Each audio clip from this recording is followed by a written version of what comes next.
Hi, welcome to the Science of Ask Strings. This is Roger Craver, the editor of The Agitator, and I'm here with Nick Ellinger. Nick's the Vice President for Strategy of the Donor Voice team, and before joining Donor Voice, for years Nick headed up the direct response efforts at Mothers Against Drunk Driving, MAD. Some of you may also be familiar with Nick's great work on his blog, Direct to Donor, which is packed full of lots of insights about fundraising, and particularly about the application of behavioral science to fundraising. Nick will continue to publish content like this on the Donor Voice blog, and we'll keep you informed through the Agitator on that. Nick holds his MBA from Vanderbilt University, and we'll be hearing a lot from him shortly. But first, let me cover a couple of housekeeping points. Next week and the week after, next Wednesday and the Wednesday after that, Donor Voice and the Agitator will host two more webinars in this series. Next week, Josh Wichert, who's a partner at Donor Voice, and I will explore different ways of increasing the number of donor gifts per year without putting a lot of pressure on the donors. And on the 28th, Kiki Katmandiou, the Director of Behavioral Science for Donor Voice, and I will discuss the use of behavioral science for optimizing the opt-in process. Now, those of you in the UK and Europe will be particularly interested in this because of forthcoming regulations on the opt-in requirement before you contact donors. Those of you attending from North America should be interested in it, as should everyone else, because of the use of opt-in to build traffic and subscribers for your newsletters and other communications. The session today will be recorded, and we'll send everyone who's registered information on how to access that recording when we're finished. We'll also be taking questions, and on the right-hand side of your screen, you can enter your question, and we'll try to answer as many as possible at the end of this session. If we don't get a chance to answer everything, we will answer them individually after the session and send out an aggregate listing of questions and answers to everyone. So if you have a question that's private and you'd rather not have it asked and answered in the group, just let us know that also. Finally, for those of you who are paid, this is a shameless plug for the Agitator. For those of you who have paid your subscription to the Agitator and who attend all three of these sessions, we'll do a drawing from that list, and the grand prize winner will get a free social behavioral science audit of either a landing page or a direct mail piece or whatever piece of fundraising or other communications you want. So let's go on to the science of ask strings. Today we're going to cover just what an ask string is, a little bit of history on ask strings, because there's an awful lot of tribal wisdom and myths about it, and we ought to clear some of that up. And then get into the meat of the session, which is the psychology of ask strings, the psychology that affects the donor. And then we'll go over some testing ideas and results that will give you good ideas, I think, for the not only for the year-end period, but going forward after that. So what about ask strings? Well, let me give you a little bit of history to start. 50 years ago, when direct response fundraising, as we pretty much know it today, was in its infancy, there wasn't any easy and inexpensive access to the database technology that most of us have. So early on, most of the ask strings were simply pre-printed amounts of money, one size fits all. So, for example, if a donor had given $100 in a previous appeal, she or he might well receive an ask string of $10, $20, $30, or $50 in the next appeal. So there's lots and lots of downgrading. And believe me, I'm not old, that old, so that I remember when physicians mostly used leeches or used a lot of leeches. But I am old enough to recall that how the asking amounts came about, how the variable ask string came into being. In the late '60s, the big mainframes, not the PCs we have today with all the spreadsheets and everything else that's available. But the big mainframes began to be used by fundraisers, and they replaced the old metal addressograph plates. So it was possible to abandon the metal plates and the shoe boxes filled with 3x5 cards and get at donor records in a live sort of way. And that was the period when a fellow by the name of Richard Viguerie, who started to do in direct response what I was doing. I was doing it on the left, he was doing it on the right, and since we weren't competitors, we decided we'd do a little bit of comparison and try to figure out things. So in the late '60s, we met at a Japanese steakhouse in Roslyn, which is a suburb of Washington, D.C., and one of the subjects we discussed is how do you think, Richard, we ought to set these asking amounts? And on our placemats, we figured out, no science, we just figured out that a good way to start was to just make the most effective ask string was probably 1 times highest previous gift, followed by 1.5 highest previous gifts, 2 times highest previous gift, and other. And that's how medieval fundraising, the leech equivalent of fundraising, was born.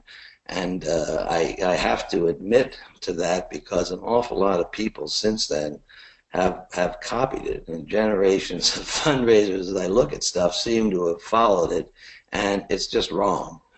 So I will confess my sins and hope that the session today will make up for that. So, but we're going to fast forward and try to get rid of the gospel that we preached, because that gospel isn't going to get you into fundraising heaven, and we're going to explain why. There's a whole body of behavioral science and solid academic research, not to mention live testing data, that I think will lead you to dispose of the leeches and turn to more modern fundraising medicine, and that's what this session is all about. To get off the hamster wheel of trying to balance our budgets by simply sending out more and more appeals and more volume of things, you're going to find a better way, and anyone serious about really changing the model of hamster wheel fundraising needs to start asking and answering the basic questions. What the question, why do donors do what they do? And until, frankly, you can empirically answer that question, we're all going to be stuck with an inefficient, scratch the surface, guesswork, patchwork piece of fundraising tribal wisdom that isn't going to get us much more than flat growth. So there's real reason to take advantage of the behavioral science that is providing us insights on why people do what they do, and that science has been used for the last 10 years and emerging even stronger in the commercial world. Sadly, it hasn't been used very much in fundraising, and that's beginning to change. And that's why the agitator and donor voice wanted to have this session, so that we can put an end, hopefully, to ignoring what behavioral work is being done out there, what the behavioral economists and the behavioral psychologists are doing, and help everyone start applying this to fundraising. And we're going to start with an important part of this, which is the ask string. So I'm going to turn it over to Nick now, and he'll take you through that process. Nick? So there are really two roads that lead from here. One of them is the well-trodden path of trying to get more revenue from more communications, adding telemarketing, adding emails, adding mailing pieces, adding touch points throughout, hoping that each one brings in additional net revenue. And then there's another less trodden road that leads from here that may be, as Roger said, getting off of that hamster wheel. The more from more idea, it definitely works. The trick is that it works until it doesn't. There are inherent limits to that. No one who advocates for more pieces, more communications, is really advocating for 300 communications per year or more. Just like those who advocate for less aren't advocating for not talking to your donors at all.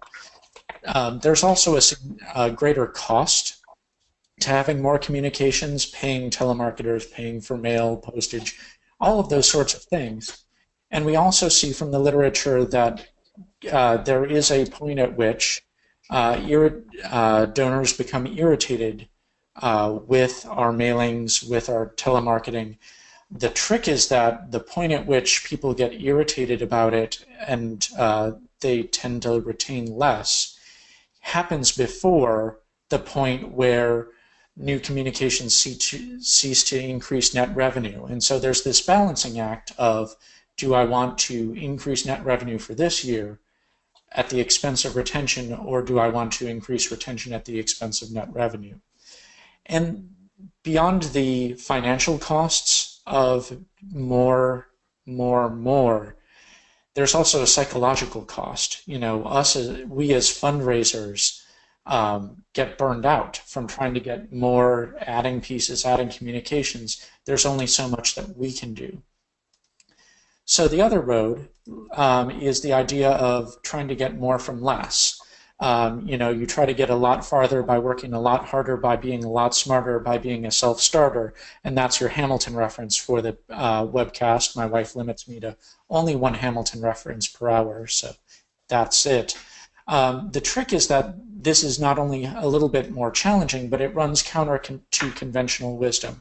How do you get more out of fewer communications?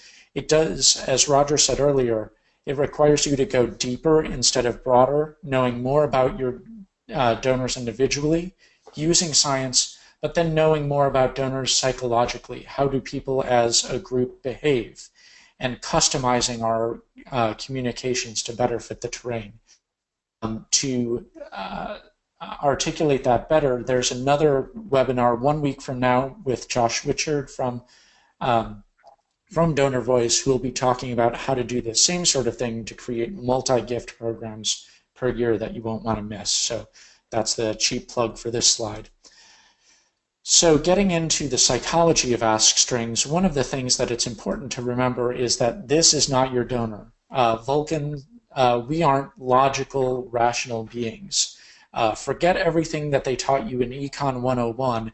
We aren't rational utility maximizers. That's actually good news, believe it or not, because it's highly illogical, to use the phrase, to give to someone who can't reciprocate halfway across the world. That's something that's emotional, that's something that's moral, that's something that comes out of maximizing our utility as a species rather than our utility as an individual person.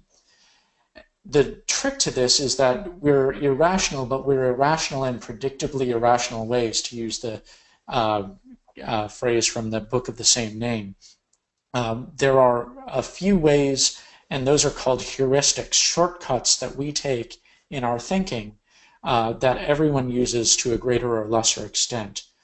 One of these is anchoring. And so the idea is that when you have a number thrown out, that's your reference point for the rest of negotiations. And so a while back, researchers asked one group of people whether the population of Turkey was greater than 5 million, and then asked them what they thought the population of Turkey was. That group said 17 million. They asked another group of people whether the population was greater or less than 65 million. Those people averaged 35 million as a guess. So literally double the guess, just because they had different reference points coming in for the first donation. The piece of information doesn't even need to be relevant, So people were asked to recall the last 2 digits of their social security number and then tell how much they would be willing to pay for an item. Those people with a higher 2 digit set from their social security number gave higher prices by 50 to 100%. So having a higher focal point increases the amount that someone is willing to pay for something. And so anchoring will be an important part of the strategy that we use in setting our ask strings. This even happens in non-numeric cases. So if you hear 6 things about a person, 3 good, then 3 bad, you generally think they're a good person with some forgivable quirks. If you hear those same attributes in reverse order, you'll think they're a bad person with some negligible good qualities. So these are the types of things that don't matter to Spock, but they do matter to us human. It's a web in which we all get stuck. Then there's social proof. There's a great Jerry Seinfeld routine where he talks about, why does McDonald's talk about the number of burgers that they serve? Are they hoping that cows will simply walk into restaurants and surrender? But it's not for the cows, it's actually for the rest of us. Social proof is that thing your mother always warned you about, where if everyone was jumping off of a bridge, would you do likewise? Everyone else is getting a McDonald's hamburger, would you like to do one as well?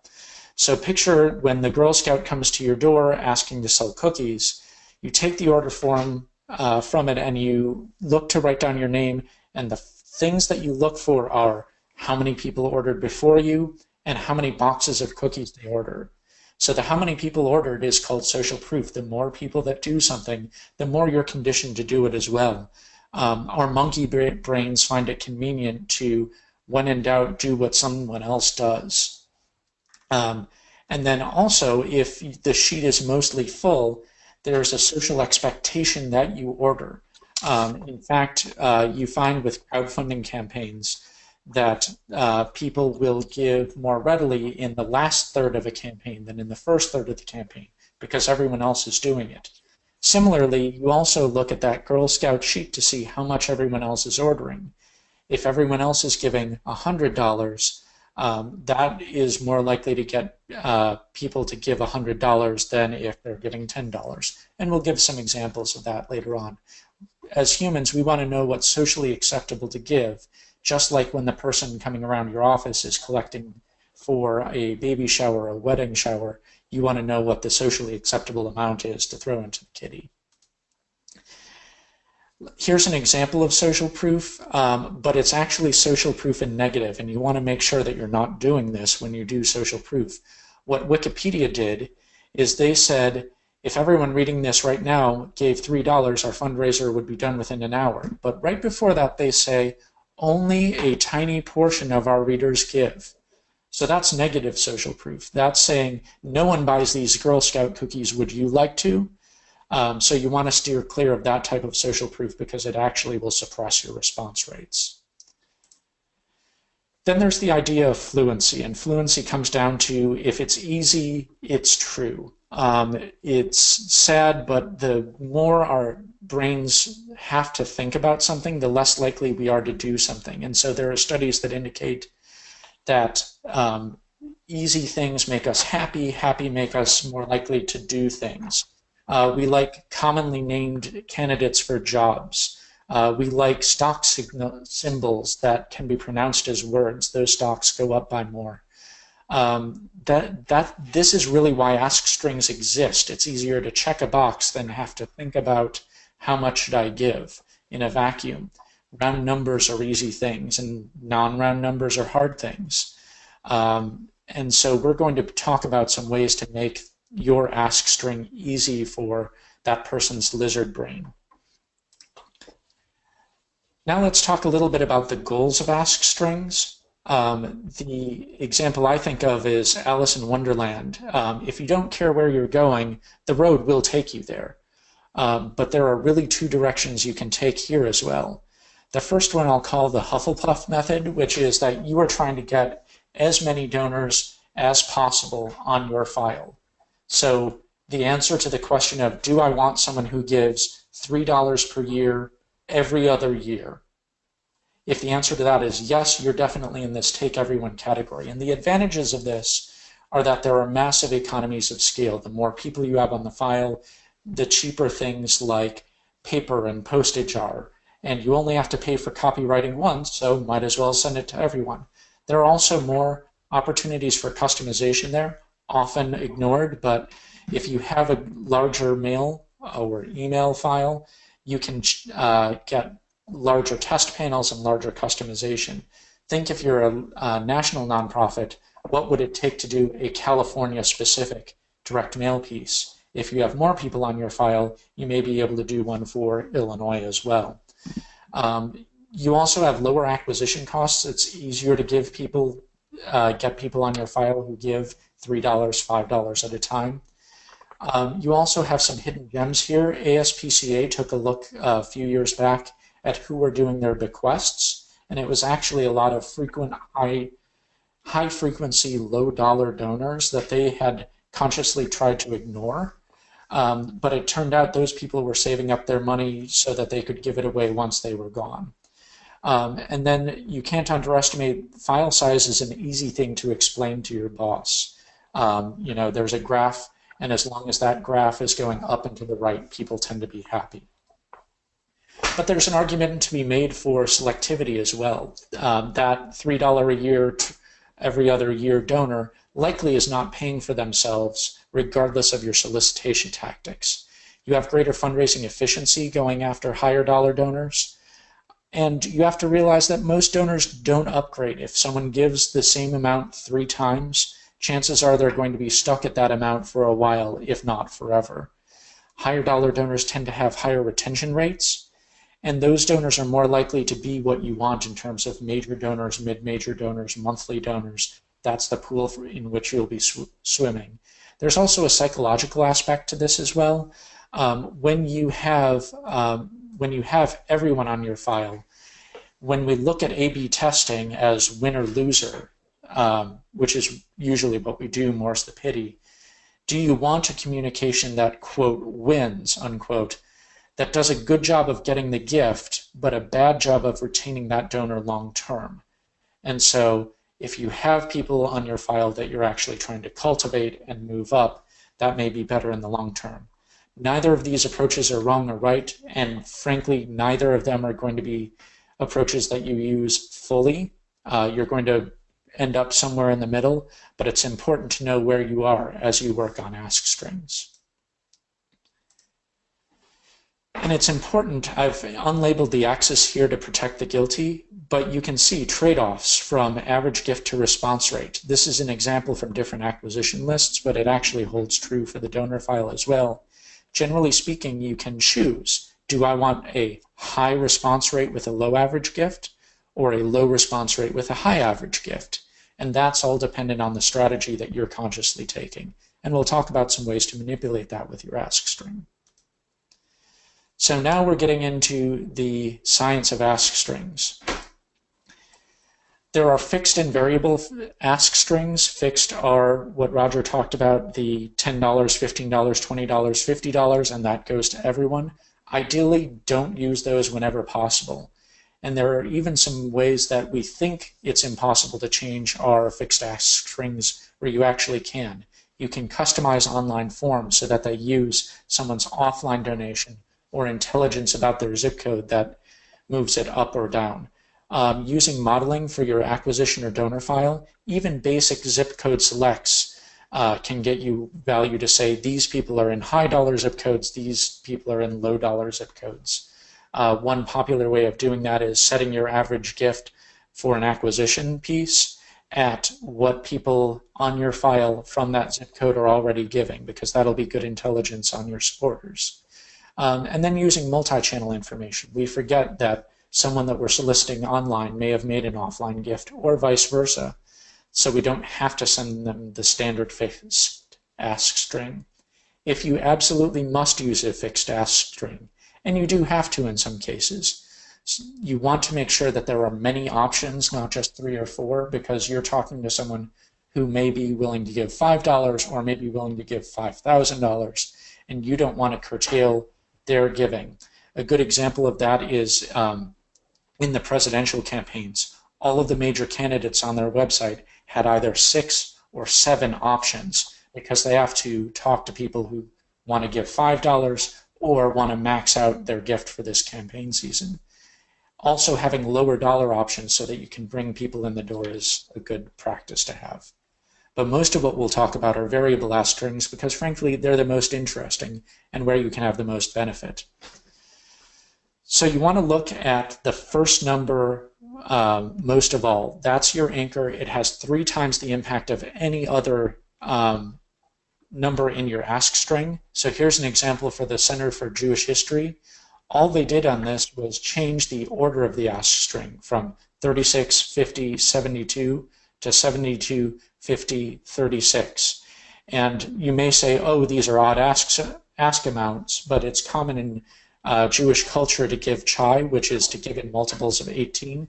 I don't get into that in this presentation, but it's a good reason to download the white paper on ask strings on the Donor Voice website or in the handout section of this presentation, and you can learn more about symbolic ask amounts for various cultures. But for the purposes of this, we're looking at ascending versus descending ask strings. What you see here is that the descending ask string actually raised response rate and average gift. We will try to cite all of our scientific sources as we go forward so that you can look at these on your own. Now, this is not what you would usually see with a reversal of ask string. If you have a higher ask amount earlier, usually it will suppress response rate and increase average gift. My guess is that this nonprofit hadn't done that before, and so there was a novelty effect that increased response rate. So this is a good example of how you can manipulate either toward mass response or toward higher dollar response just by switching the order of your ask string. The donor is going to have their own internal reference point, how much they value essentially your nonprofit, and they will weigh what you're asking for versus what they believe they should be asked for and determine whether that makes sense.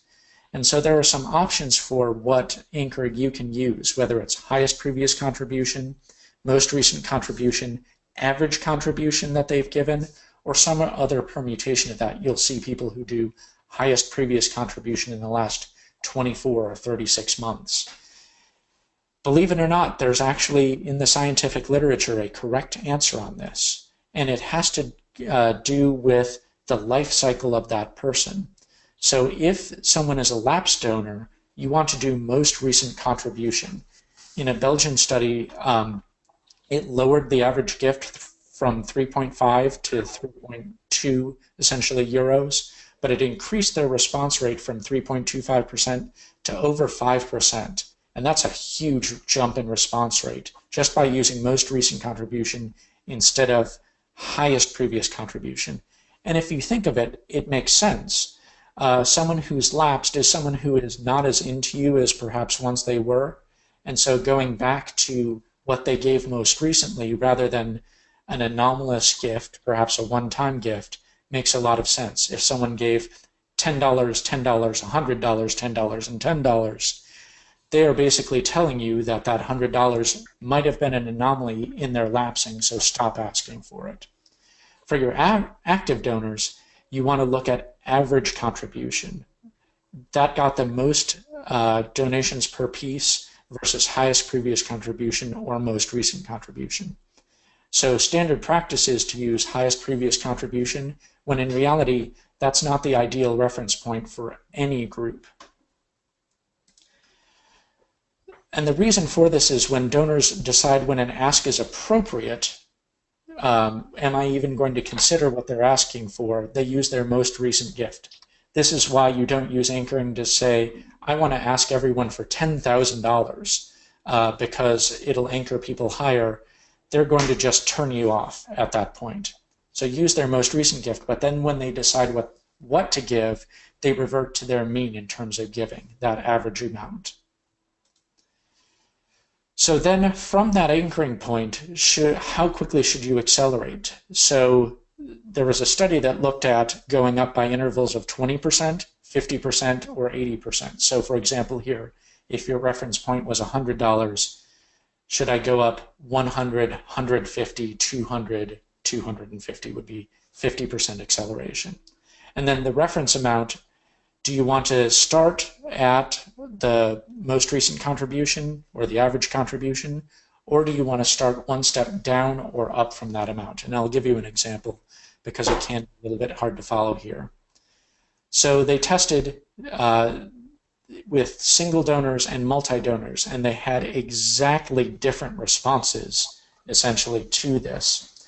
With single donors, what you want to start with is anything other than what they gave previously. Single donors are less set in their ways. They don't have a specific ask amount in mind when they want to give to you. So you can ask for a lower amount, but steeply accelerate. So if someone gave $100, they gave it only one time, this 80% acceleration would look like $60, $100, $180, $320. That had a response rate of 5.4% and an average gift that was about 2% higher than their most recent contribution. That's a good way of getting a quantity of people to give. If you wanted to get people to give more, you can start the ask string higher than what they had previously given. So if someone gave $100 before, this higher amount would be asking them for $180, $320, $580, and the whopping sum of $1,050. Now that had a lower response rate at 4.4%, but increased average gift by 20% over their most recent contribution. The sin was to ask them for what they had given previously, and yet that's generally what we do in fundraising. On the flip side, multi-donors were more set in their ways. You can see that the equal amount here was generally the highest performing column. But what you do see is that you can ask for the steepest amount of acceleration here. And that's, I think, the key takeaway for multi-donors. They generally like to be asked for what they've been given before, but you can ask for far more aggressively than you have normally with a usual 50% acceleration. And as you might guess, you can choose the response rate and the average gift you want. With going down from their most recent contribution, you're going to have 7% less than that contribution on average, but here it was an 11.3% response rate. On the higher amount, it was a response rate of only 8.8%, but the average gift was 21% higher than what they'd given in the past. And so you get to pick the point that you want based on your goal. So the key takeaways here, your anchor point should be based on life cycle. We've seen that there's a difference between lapsed, single donors, and multi-donors. Single donors ask for anything other than their previous gift. Multiple donors should be anchored off of their previous contributions.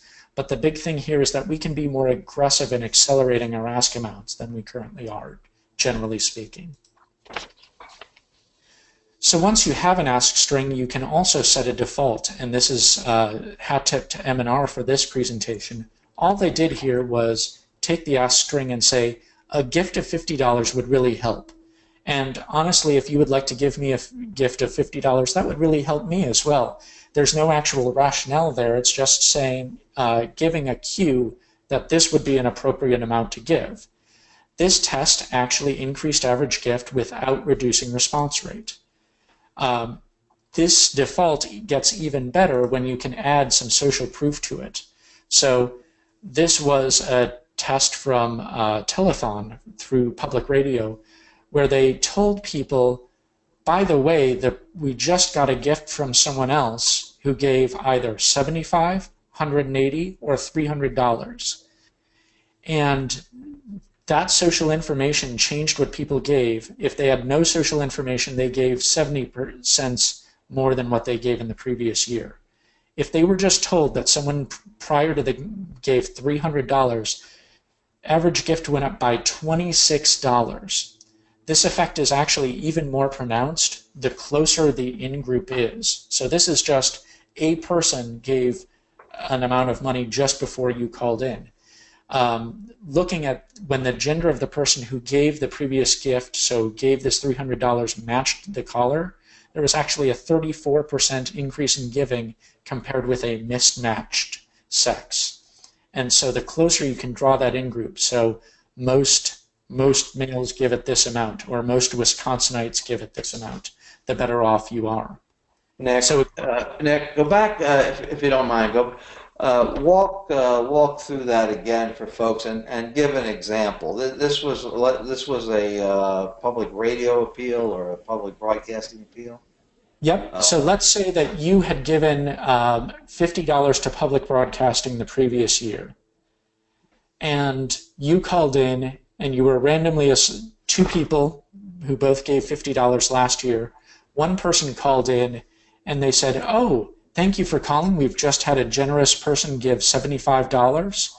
You would, on average, give $53.64.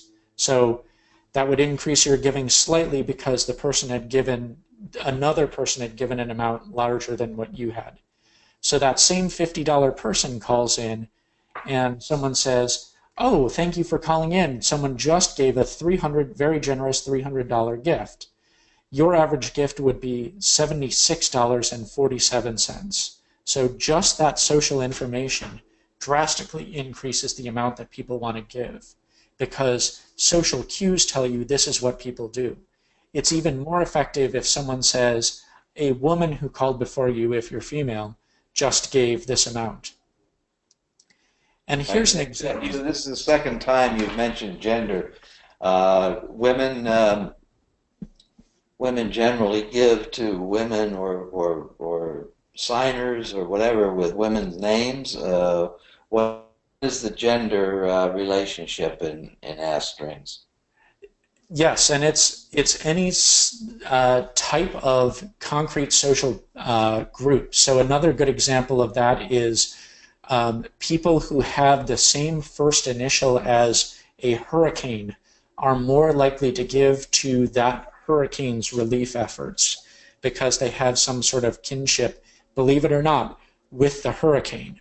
Or people are more likely to give to a victim or survivor who has the same name as they do or is the same gender as they are.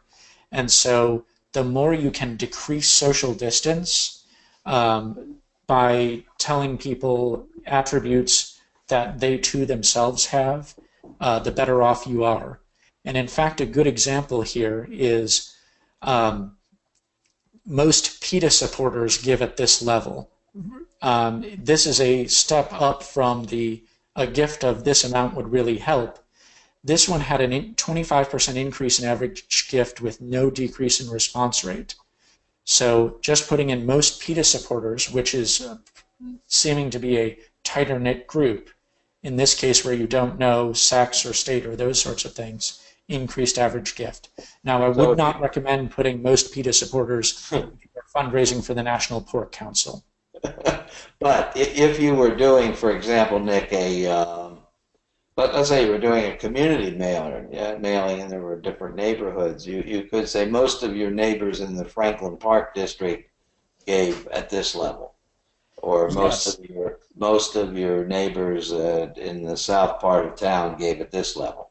Yep. In fact, there was a researcher that people were customized. The city name was put into a direct mail piece. And the only change that they made was for people who live in New York City, instead of saying in New York, they said in New York City. Adding the word city to that increased their giving substantially. So the closer in that you can get, the better.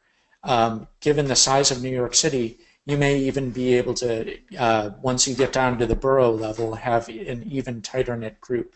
Social proof is most effective when you see yourself as being like the other people who are giving a gift.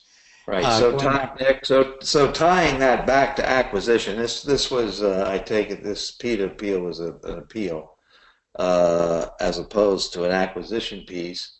But if you back to the acquisition where you were saying we are sort of stuck with fixed field amounts, fixed amounts in asking strings for acquisition, but that can be changed by looking at the average gifts on previous acquisition campaigns by zip code, so that you could presumptively you could do that. You could take zip code for, let's say, Oak Park, Illinois.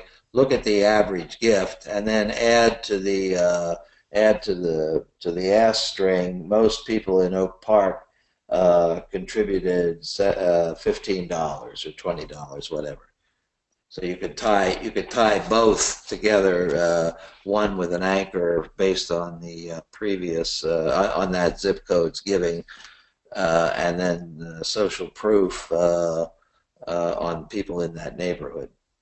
Absolutely. And that would be a very effective way of customizing an acquisition mailing that previously you may not have customized at all.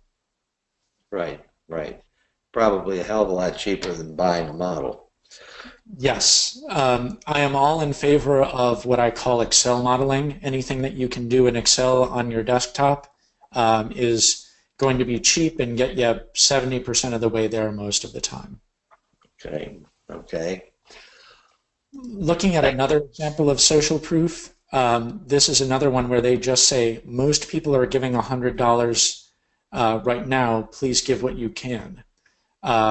So this type of telling people ways, giving them social cues that let them know what other people are giving can be very effective. Now, you do not want to do this, where you say, but less than 1% of our donors make a donation to Charity Navigator. I think they're trying to anchor to say those who do would have to give at least $50, but to translate these two sentences, they're saying that 99% of our donors are freeloaders. Please give $50 to compensate, which is the exact opposite of an effective social proof appeal. Right. This is like the Wikipedia example where if everyone, it's not exactly like it, but it's the same problem. In that case, it was anchoring. And they by saying if everyone gives $1, but then only 1 out of 5 people give anything. So it's confusing and it lowers the both the anchor and the social proof. Yep. There's a big question also about to have round numbers or odd numbers. And there's a good amount of research from face-to-face that when you ask for an odd ask amount, it causes someone to stop and consider your appeal. And so some people have tried asking for $17 or $37 or things like that in the mail. That effect has not been found in mail or email and those sorts of things. In fact, the opposite has been found. Round numbers increase fluency. Round numbers increase average donation by about 70%. And if you have higher amounts that are rounded, that has a greater pull. You're pulling people toward a larger ask amount. So, for example, there were folks that, for a college, they were recruiting and they asked some people to give $20. And then they asked people who had graduated in 2004 to give $20.04 in honor of the time that they spent there. So that type of symbolic non-fluent number actually reduced giving significantly. So they say it doesn't hurt to ask. I want to just jump in there and emphasize this because I get, as everyone does who's on this session, gets lots and lots of different, particularly direct mail, but also emails that have screwy asking amounts. There's a lot of, we're having our anniversary in 2016, so send $20.16, or for $17.25 you can feed a family of 4 for a week. And some folks will say being that specific makes it real, but in fact, in the human brain, it does it damage. It does the results damage because of this factor of fluency. Yeah, fluency is so important. If you read instructions in an easy to read font like Arial, you think something is going to be easier to do than if you read the instructions in a hard to read font. And so our brains, ironically, don't really like to think all that much. And so the less you can make someone think, the better. And there's actually a great question on this very point, and I'm going to apologize. This is my first webinar, so I didn't just now seeing the questions about round numbers to what. And there's a great, the study that looked at rounding numbers, they actually had to determine what round numbers were before they could study it. And the way they talked about it was banknote values. If you can pull a bill out of your wallet, or in my case, someone wealthier's wallet for ask amounts like $500 or $1,000, if you can pull a bill out of your wallet and it has that number on it, you're okay. If it takes 2 bills to get there, you're not. So here in the US, that would be 1, 5, 10, 20, 50, 100, and so on. So even numbers like 25 or 75 are disfluent that suppress response rates. And in fact, there is a special pull for our friend Benjamin Franklin. They looked at asked strings. One set of asked strings had an ask for $95, and then one had one for $100. And the ask string with $100 increased average gift by $20 and 20%, and response rate by almost 8%. It's one of the few times you will see that asking for more increases response rate. $100 is a very fluent amount, and it has pulling people's average gift up. That's really fascinating. It's terrific. Yeah, that's the power of fluency because it's familiar. Yep. Yeah. Now, I will say, if you want to go with one disfluent amount, go high. There's some research from the for-profit world that one very high priced product can increase what someone's willing to spend on a medium priced product. That's why you see one expensive wine on the wine list, or the world's most expensive burger with Wagyu beef and gold flakes and all of those sorts of things. Here's an example from Make-A-Wish Canada, where they have the average value of a wish as their high ask amount, and they find that every time they mail it out, there's someone who gives that amount. They want to fulfill an entire wish at once. So that is something that's a little less tested, but if you feel you want to try an oddball amount, that is the way that you would want to try it. So putting it all together, so this is an example anonymized for per donor and for organization. But you can see that they are setting up someone's moral identity ahead of time, saying, I'm making a donation in keeping with my values and doing what's right.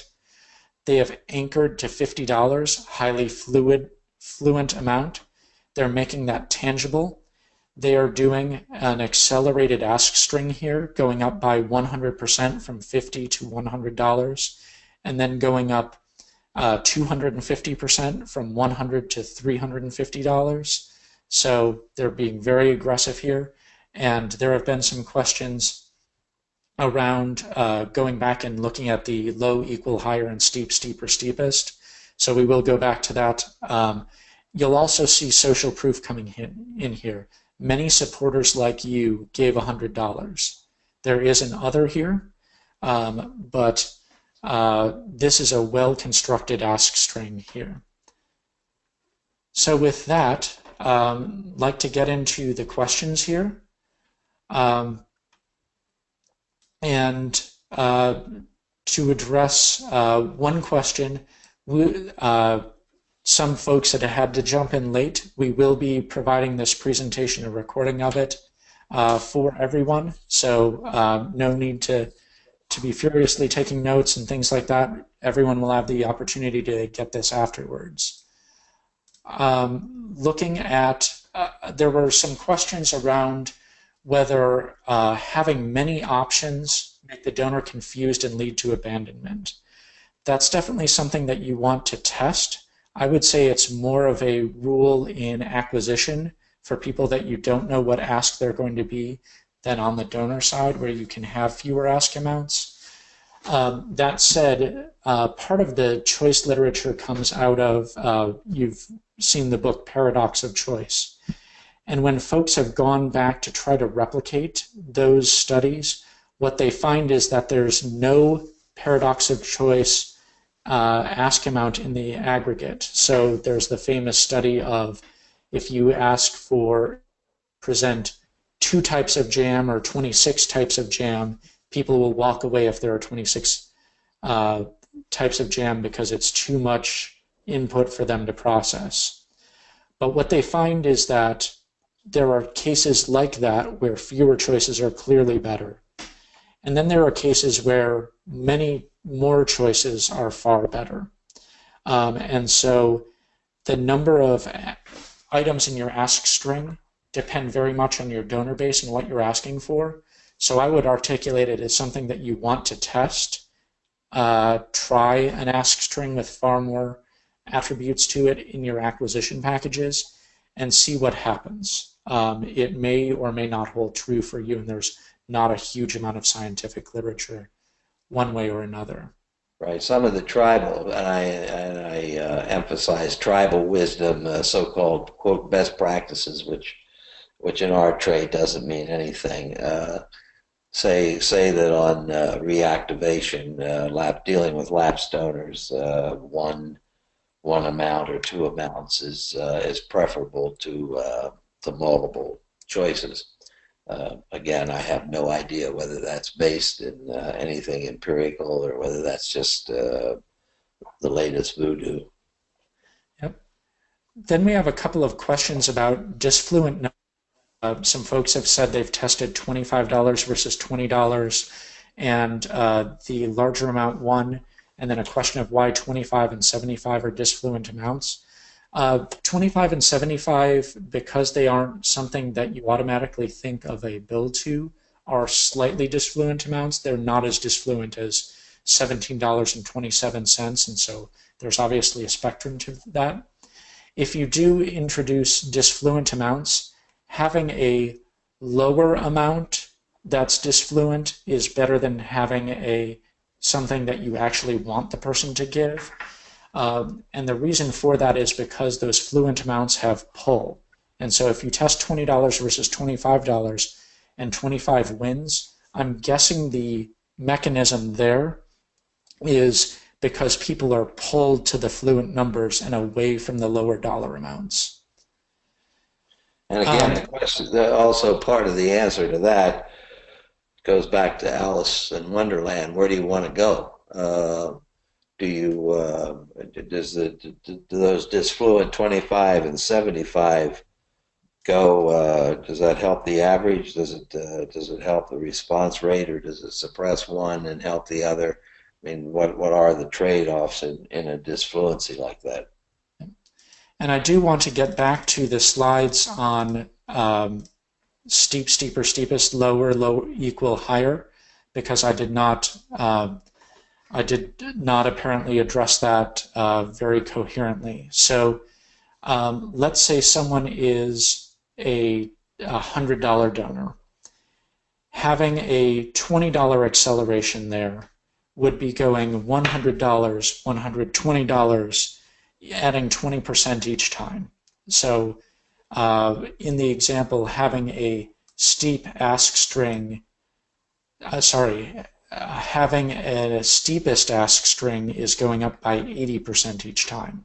So for example, if you started at $100, it would go $100, $180, $320, because that's approximately 80% more than 180, and then $580 because that's 80% more than 320. It's weird to think in 20, 50, and 80% because we're used to looking at 50% so often, but a 50% ask string is $100, $150, $225, and so on. So that acceleration is what you can tweak across groups. Usually we look at 50% acceleration, and you really can go more than that, the data tend to indicate. And then there's the question about lower, equal, highest. And so that's looking at reference point. This study looked at most recent contribution as their reference point. For equal, the researchers put the beginning of the ask string as their most recent contribution. So if you gave $20 before, they asked for $20. If they wanted to start lower and you gave $20 before, it might start at $15 and then ask for $20 and then ask for $30 and so on. Higher means that they started one step above their previous contribution. So if someone had given $100 before, in the steepest scenario, they didn't ask for $100, they asked for $120, $150, or $180. It's weird to think about because some of the most effective ones for single donors are starting with something completely alien to what that person gave before. So this amount right over here, where you had steepest higher, if someone had given $100 before, you started at $180, which is intuitively wrong for us. But because it's single donors, because they don't have a fixed amount in their mind, if you are looking to try to get people to upgrade their gift and go toward that Ravenclaw, get fewer higher dollar donors, that's a legitimate strategy to pursue. All right, Nick, are there other questions, or if there are more and we're just about up for our hour, we can answer them personally, or you can answer one or two more if you care to. There's a good question of at what point should you stop increasing the ask for fear of putting off the donor by asking for too much. What I'd say there is it depends on that life cycle analysis. A lapsed donor may not be saying, we're not that into you, but we're not that into what you're asking for. And so there, with a lapsed donor, you might try a strategy like asking for their most recent contribution instead of highest previous, and starting lower, starting 50, 80%, even 100, 50% lower than what they would normally give. So if someone gave $100 before, ask them for $50, $100, and things like that. So bringing it back may be a way to do it. Someone asked, what is the highest amount you would ask for on an ask string? There's not a lot of good research on that. They say that they have several $1,000 or $5,000 direct mail responders. I would say with that audience, because it's so lucrative, testing is going to be even more vital for that audience than others. But if you are happy with their gift amount, and I would say wealth screening may come into that as well. If you see someone's giving $1,000 gifts and your wealth screening says $1,000 is all they can give, you may want to just try to keep them at that level. But if Bill Gates writes you $1,000 check, let's try to accelerate that ask string and see how far you can get. The one thing that I would say is if someone gave you one gift like that, it's very different from if they continually give you gifts like that through the mail. There are a number of other questions, and so someone said steep, steeper, steepest is not that clear. Lower equal high is the way to was what wasn't clear. If my explanation wasn't clear the second time around, please drop me an email. I'm at nellinger@thedonorvoice.com. And I'd love to sit down with you on it. I apologize if I'm not clear on that.